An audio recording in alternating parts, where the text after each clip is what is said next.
Béni soit l'homme qui se confie dans l'Éternel et dont l'Éternel est l'espérance. Il est comme un arbre planté près des eaux et qui étend ses racines vers le courant.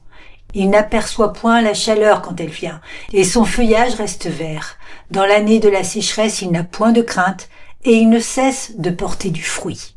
Jérémie chapitre 17, versets 7 à 8. Quelle image magnifique! Cet arbre n'est pas planté au hasard dans un sol aride, il est délibérément placé près d'une source d'eau vive. Ses racines s'étendent, cherchent, s'accrochent au courant qui coule, invisible peut-être aux yeux, mais constant et nourricier. Ainsi, quand vient la chaleur brûlante du soleil, quand l'année de sécheresse frappe la terre et fait jaunir tout autour, cet arbre reste vert, frais, plein de vie. Il ne tremble pas, il ne flétrit pas. Au contraire, il continue de porter du fruit saison après saison. C'est l'image même du croyant qui place toute sa confiance non en sa propre chair, non en ses forces, ses plans ou ses provisions, mais en Dieu seul. C'est celui qui refuse de s'appuyer sur l'homme fragile et changeant et qui choisit de s'appuyer sur le rocher éternel. Aujourd'hui, dans un monde rempli d'incertitudes, maladies, crises, pertes, inquiétudes pour l'avenir, combien d'entre nous passent leur nuit à prévoir le pire, à calculer ce qui pourrait mal tourner, à accumuler des sécurités humaines qui un jour s'effritent comme du sable? Jésus nous a pourtant commandé « Ne vous inquiétez pas du lendemain ». Pourquoi? Parce que le lendemain appartient à celui qui tient l'univers dans sa main. Celui qui met sa confiance en Dieu seul ne vit pas dans l'insouciance irresponsable, mais dans une paix profonde.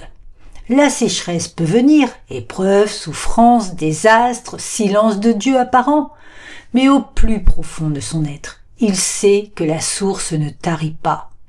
Ses racines plongent dans l'eau vive de la parole, de la présence du Saint-Esprit, de la fidélité immuable du Père. Il n'a pas besoin de voir l'eau pour savoir qu'elle coule, il la sent nourrir son âme jour après jour. Et le miracle, c'est que cet homme ou cette femme continue de porter du fruit, même au milieu de l'adversité.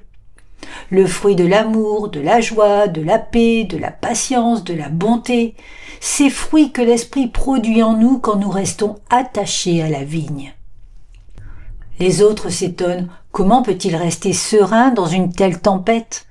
La réponse est simple, ses racines sont ailleurs, elles ne puisent pas dans les circonstances visibles, mais dans l'invisible réalité de Dieu. Alors je vous exhorte aujourd'hui, cessez de mettre votre confiance dans la chair, vos capacités, vos économies, vos relations, vos stratégies. Tout cela peut fléchir en un instant. Tournez-vous vers l'Éternel, plantez-vous délibérément près de lui, étendez vos racines vers le courant de sa grâce par la prière, la méditation de sa parole, l'obéissance quotidienne. Quand la chaleur viendra, et elle viendra, vous ne serez pas consumés. Quand la sécheresse frappera, et elle frappera, vous ne serez pas effrayés. Vous resterez verts, vivants, fructueux pour la gloire de Dieu et le témoignage de son peuple. Que le Seigneur vous fortifie dans cette confiance inébranlable.